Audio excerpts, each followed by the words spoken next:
Hello అండి, నమస్తే. Welcome to రావు గారి ఇల్లు.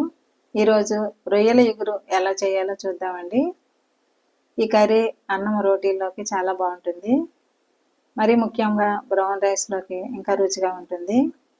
బగారా అన్నంతోనూ ఈ కర్రీని సర్వ్ చేయొచ్చండి. రండి ప్రాసెస్లోకి వెళ్ళిపోతాం.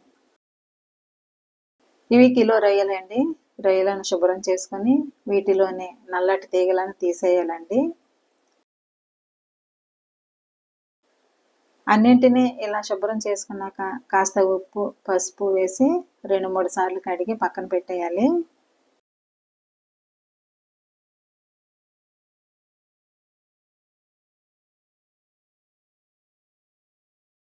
కిలో రొయ్యలకు 2 పెద్ద ఉల్లిపాయలు, 2 పెద్ద టమాటాలు, 4-5 పచ్చిమిర్చి కట్ చేసుకోవాలి. నిమ్మకాయ అంత చింతపండును నానబెట్టి పులుసు తీసుకోవాలి. టీ స్పూన్ అల్లం వెల్లుల్లి ముద్ద, టీ స్పూన్ ధనియాల పొడి, అర టీ స్పూన్ గరం మసాలా, అర టీ స్పూన్ పసుపు, 3 టీ స్పూన్ల కారం, రుచి సరిపడా ఉప్పు తీసుకోవాలి. ముందుగా బాండీలో 150 గ్రాముల నూనె వేడి చేసి ఉల్లిపాయ, పచ్చిమిర్చి వేయించాలి. మంట మీడియంలో ఉండాలి.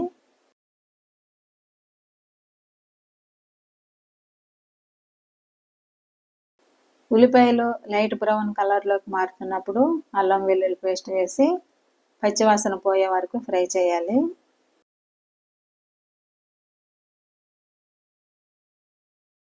అల్లం వెల్లుల్లి ముద్ద పచ్చివాసన పోయి మంచి స్మెల్ వస్తుందండి. ఇప్పుడు టమాటా, ఉప్పు, పసుపు వేసి బాగా మగ్గించాలి. మంట సిమ్లో ఉంచండి. 5 నిమిషాలు అయిందండి. టమాటా చక్కగా మగ్గింది. మంట సిమ్కు మీడియంకు మధ్యలో ఉంచి శుభ్రం చేసుకున్న రొయ్యలను వేసుకోవాలి. రొయ్యలు చేత్తో వేసుకుంటే గిన్నె అడుగుకు చేరిన నీరు పడదండి. కూర కూడా రుచిగా ఉంటుంది. చూశారు కదా, అడుగున ఎంత నీరు ఉంది. ఇలాంటి నీరు కూరలో పడకుండా జాగ్రత్త పడితే కర్రీ చాలా టేస్టీగా కుదురుతుంది. రొయ్యలు బాగా కలిపి నీరు ఇంకిపోయే వరకు ఉడికించుకోవాలి. నీరు ఇంకిపోవడానికి దాదాపు 5 నిమిషాలు పడుతుందండి.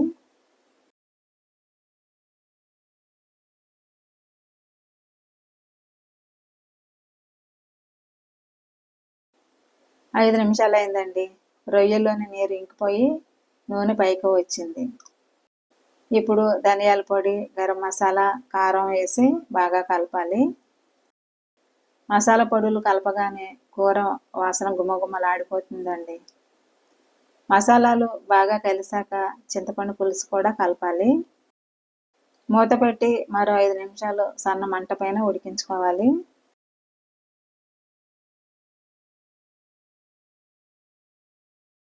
ఐదు నిమిషాలు అయిందండి. చూసారా, కూర చక్కగా ఉడికిపోయింది. నూనె కూడా పైకి తేలింది. కర్రీ అయితే చాలా మంచి వాసన వస్తుందండి. ఇప్పుడు కొత్తిమీర కూడా చల్లి మూత పెట్టేయండి. ఇక స్టవ్ కట్టేయచ్చు. ఈ వేడికి కొత్తిమీర మగ్గిపోతుంది. ఓ 5 నిమిషాలు ఇలాగే వదిలేసి సర్వ్ చేసేయచ్చండి.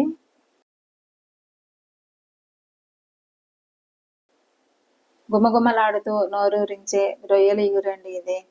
రుచి అదిరిపోయింది. ఈ కర్రీని నేను బ్రౌన్ రైస్తో సర్వ్ చేశానండి. అంతా చాలా ఇష్టంగా తిన్నారు. ఈ వెరైటీ అన్నం రోటీల్లోకి మంచి కాంబినేషన్ అండి. బగారా అన్నంలో కూడా చాలా బాగుంటుంది. మీరు కూడా ఈసారి రొయ్యలతో ఇలా ఇగురు చేయండి. ఎలా వచ్చిందో కామెంట్ చేయండి.